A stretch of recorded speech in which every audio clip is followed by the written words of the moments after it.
Shu uyni 2 oy oldin fasad dizaynlarini chizib bergan edik. Joyida mana xudo xolis tayyor bo'libdi. Xudo xolis mana.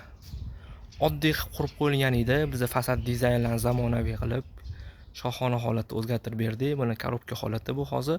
Mana kalitkalarni arkalar qilib, tomlarni relyefli qilganmiz. Darvozaxonlarni ham arkalar qilib berganmiz. Xudo xolisa ichkari ko'rinishlarni ham hozir ko'rsatamiz. Kirib oldik, ichkari ko'rinishini eski holatining rasmi. Mana hozir biz qanaqa holatda o'zgartirib berganmiz.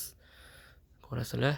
Mana o'zgarishlar mana bu yoq tomonda arkalar qilganmiz, tepasida kolonnalar qo'yganmiz, arkalar qilib relyeflar qilingan. Ancha o'zgarish bo'lgan. Mana eski holati mana shunaqa bo'lgan, navesi. Mana biz hozir qanaqa holat o'zgartirib berdik mana.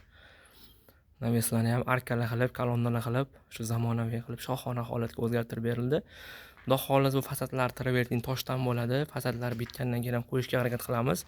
Ya'ni biz oddiy uylarni ham shu zamonaviy shohona holatga o'zgartirib beramiz.